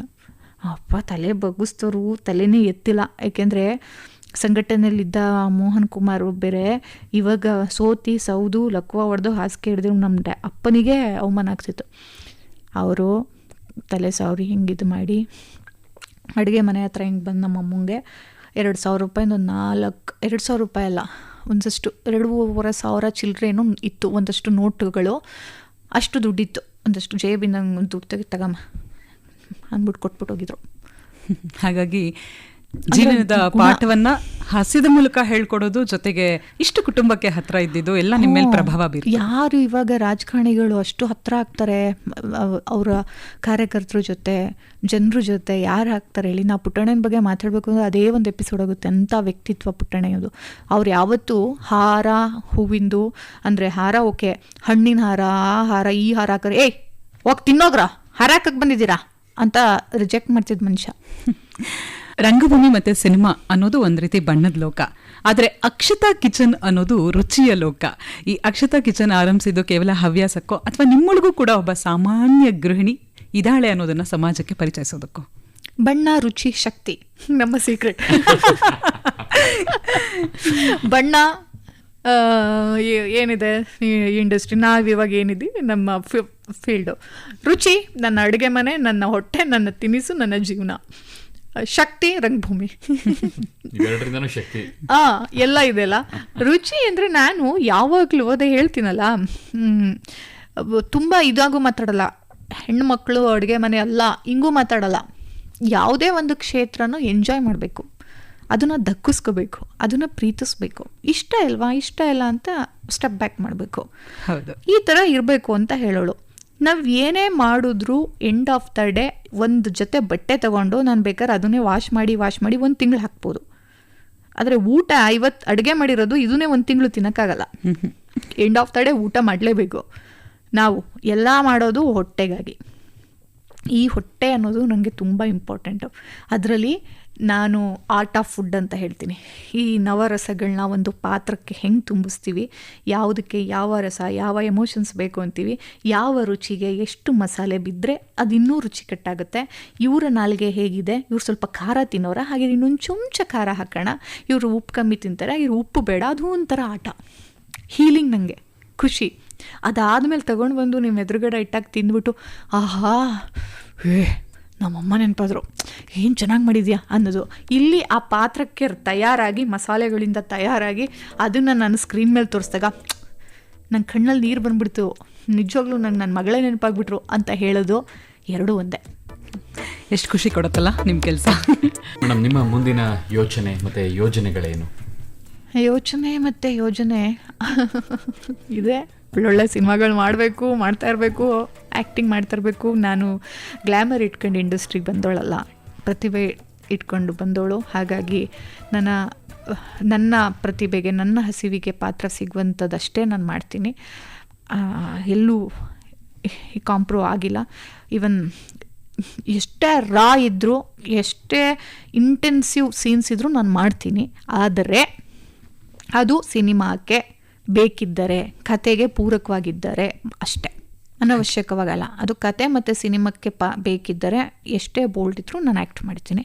ನಾನೊಬ್ಬಳು ನಟಿ, ಜಗತ್ತಲ್ಲಿ ಎಲ್ಲ ಥರದ ಪಾತ್ರಗಳು ಮಾಡಬೇಕು ಅಂತ ಅಂದ್ಕೊಂಡಿರೋಳಿಗೆ ಯಾವ ಥರ ಇದ್ದರೂ ನಾನು ಮಾಡೋಕ್ಕೆ ರೆಡಿ ಇದ್ದೀನಿ. ಅದಕ್ಕೆ ಕತೆ ಅನ್ನೋದು ತುಂಬ ಮುಖ್ಯ, ನಿರ್ದೇಶಕ ಅನ್ನೋದು ತುಂಬ ಮುಖ್ಯ. ಸೊ ಯೋಚನೆ ಕೂಡ ನಟನೇನೆ, ಯೋಜನೆ ಕೂಡ ನಟನೇನೆ. ನಟನೆ ಬಿಟ್ಟು ಇದು ಮಾಡೋಕ್ಕಾಗಲ್ಲ. ರಂಗಭೂಮಿ ಇದ್ದೇ ಇರುತ್ತೆ. ರಂಗಭೂಮಿ ಜೊತೆ ನಾನಿದ್ದೀನಿ. ಸೊ ಊರಲ್ಲಿ ಒಂದು ರಂಗಮಂದಿರ, ಒಂದು ಇಂಟಿಮೇಟ್ ಥಿಯೇಟರು, ಬ್ಲ್ಯಾಕ್ ಬಾಕ್ಸ್ ಟೈಪಲ್ಲಿ ಕಟ್ಟಬೇಕು ಅನ್ನೋದು 10 ವರ್ಷದ ಆಸೆ. ಆದರೆ ಆಗ್ತಾನೇ ಇಲ್ಲ. ಅದನ್ನು ಮಾಡಬೇಕು ಅನ್ನೋದು ಇದೆ. ಈಗ ಸಂಕಲ್ಪ ನಿಮ್ಮಿಂದ ಈ ವರ್ಷ ಮುಗಿಸೋಣ ಅಂತ ಅನ್ಕೊಳ್ತೀವಿ, ನೋಡೋಣ. ಎಸ್, ನೆಕ್ಸ್ಟ್ ಯುಗಾದಿ ಅಷ್ಟೊತ್ತಿಗೆ ನೀವು ಸಿಹಿ ಸುದ್ದಿ ಕೊಡ್ತೀರಿ. ಅದು ನನ್ನ ಲೈಫ್ ಟೈಮ್ ಅಚೀವ್ಮೆಂಟ್. ಒಂದೊಂದು ಸಿಗ್ತಾ ಇದೆಯಲ್ಲ ಅಲ್ಲ, ಅದು ನನ್ನ ಲೈಫ್ ಮಾಡ್ಕೊಂಡ್ರಿ ಅಲ್ವಾ? ಕಾರ್ಯಕ್ರಮದ ಆರಂಭದಲ್ಲೇ ಹೇಳಿದ್ರಿ ಯುಗಾದಿ, ಹೋದ ಯುಗಾದಿ ಹೇಗಿತ್ತು, ಈ ಯುಗಾದಿ ಹೇಗಿದೆ ಅನ್ಬಿಟ್ಟು. ಮುಂದಿನ ಯುಗಾದಿ ನಿಮ್ಮ ಕನಸುಗಳೇನಿದೆ ಅದು ನನಸುಗಳಾಗುವಂತಹ ಒಂದು ಗಳಿಗೆ ಬರ್ಲಿ ಅನ್ನುವಂಥದ್ದು ನಮ್ಮ ಆಶಯ. ಆದ್ರೆ ಏನಂದ್ರೆ ಇದಕ್ಕೆ ರಾಶಿ ಪ್ರತಿಭೆ ಬೇಕಿತ್ತು. ಆ ಪ್ರತಿಭೆಯಿಂದ ಗೆದ್ದಿದ್ದು. ಅದಕ್ಕೆ ರಾಶಿ ಹಣ ಬೇಕು. ಅದನ್ನ ಮಾಡಿ ಆದಷ್ಟು ಬೇಗ ಕೂಡಿ ಬರಲಿ.